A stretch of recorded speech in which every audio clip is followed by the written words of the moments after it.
کھلی اسلام کی آنکھیں ہوا سارا جہاں روشن، کھلی اسلام کی آنکھیں ہوا سارا جہاں روشن، عرب کے چاند صدقے کیا ہی کہنا تیری طلعت کا، عرب کے چاند صدقے کیا ہی کہنا تیری طلعت کا۔ الحمدللہ رب العالمین والصلاة والسلام علی سید الانبیاء والمرسلین، اما بعد فاعوذ باللہ من الشیطان الرجیم، بسم اللہ الرحمن الرحیم۔ الصلاة والسلام علیک یا رسول اللہ وعلی آلک واصحابک یا حبیب اللہ، الصلاة والسلام علیک یا نبی اللہ وعلی آلک واصحابک یا نور اللہ۔ تمام مدنی چینل کے ناظرین کو سلسلہ فیضان اسلام میں مرحبا کہتا ہوں۔ انشاءاللہ عزوجل آج بھی حسب معمول آپ کے سوالات اور مفتی صاحب کے جوابات کا سلسلہ ہوگا۔ آج بھی کسی ایک پرٹیکولر ٹاپک کو لے کر نہیں، بلکہ جو گزشتہ 2-3 سلسلوں میں آپ کی طرف سے ہمیں سوالات موصول ہوئے، کچھ سوالات ہمارے پاس بھی موجود ہوتے ہیں، ان کی روشنی میں انشاءاللہ عزوجل آج ہم گفتگو کریں گے۔ ابتدا میں درود پاک کی ایک فضیلت سن لیتے ہیں۔ پیارے آقا مکی مدنی مصطفیٰ صلی اللہ تعالی علیہ وآلہ وسلم کا فرمان تقرب نشان ہے، جس کا مفہوم کچھ یوں ہے کہ کل بروز قیامت تم میں سے میرے زیادہ نزدیک وہ ہوگا جس نے دنیا میں مجھ پر کثرت سے درود پڑھے ہوں گے۔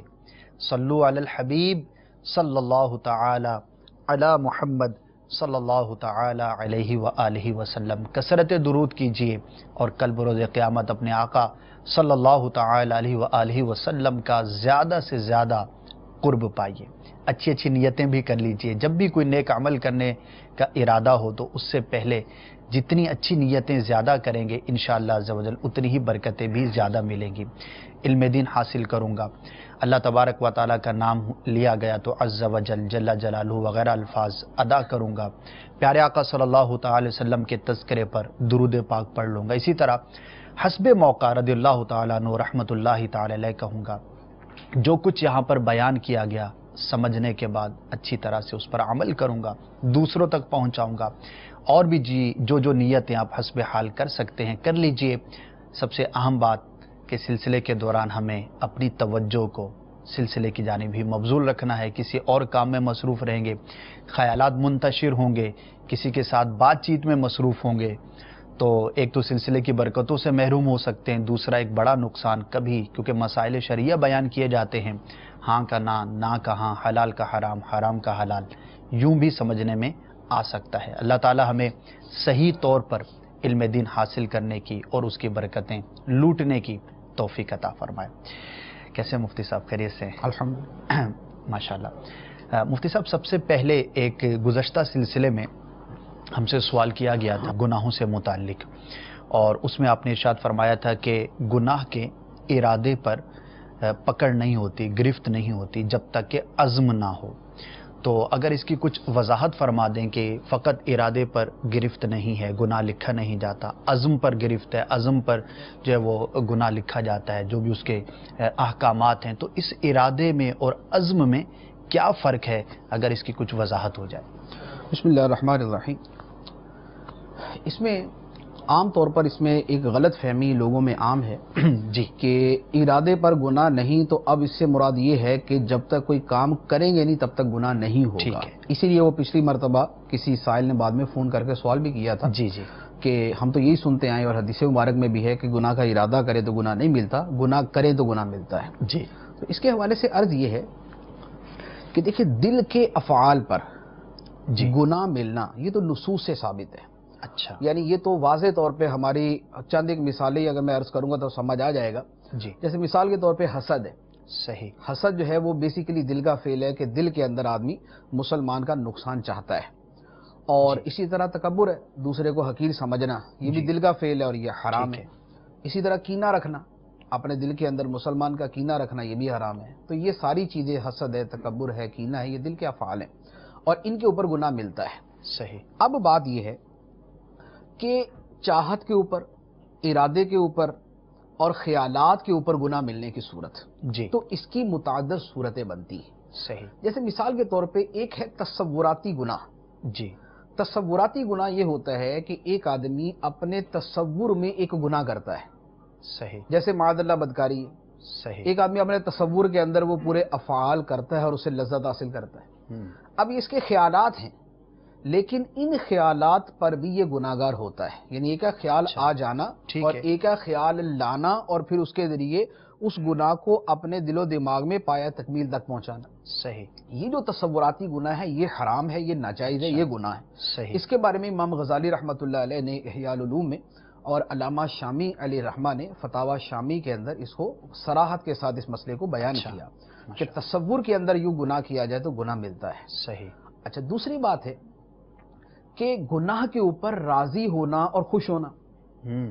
اب وہ گناہ کسی نے کیا لیکن یہ اس پر راضی ہے، یہ اس پر خوش ہے، تو بھی گناہ گار ہے. جیسے اس کی بڑی واضح سی مثال ہے کہ کفر پر راضی ہونا خود کفر ہے.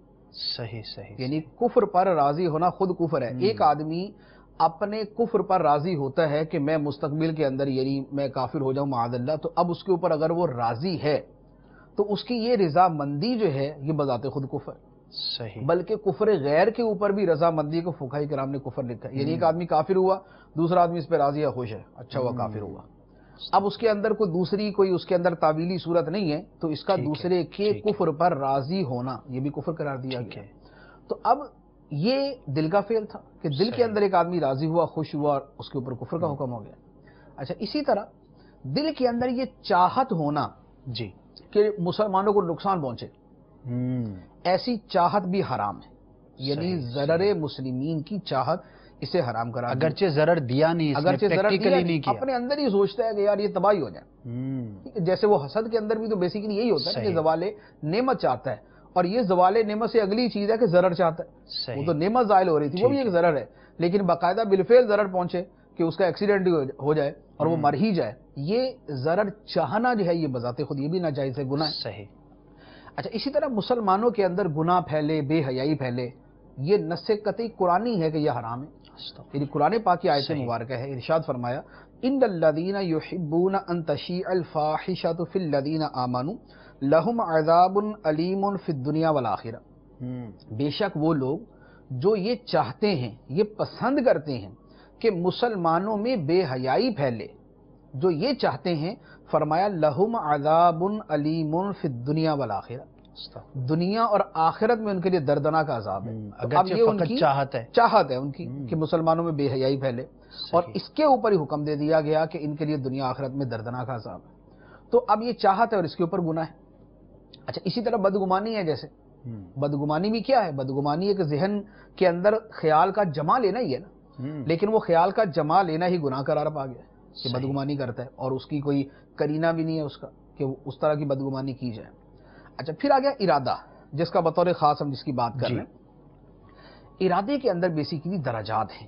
اچھا، حدیث مبارک ہے، نبی کریم علیہ الصلوۃ والسلام نے فرمایا، بخاری شریف کی حدیث ہے، فرمایا کہ دو آدمی تلوار کے ساتھ ایک دوسرے سے لڑتے ہیں، ان میں جو دوسرے کو قتل کر دے تو یہ قاتل بھی جہنمی اور جو قتل ہوا وہ بھی جہنمی، مقتول بھی جہنمی. صحابہ کرام نے عرض کیا کہ یا رسول اللہ صلی اللہ علیہ وسلم، جو قاتل ہے وہ تو جہنمی ہوا کہ اس نے قتل کیا، لیکن جو قتل ہو گیا وہ کیوں جہنمی؟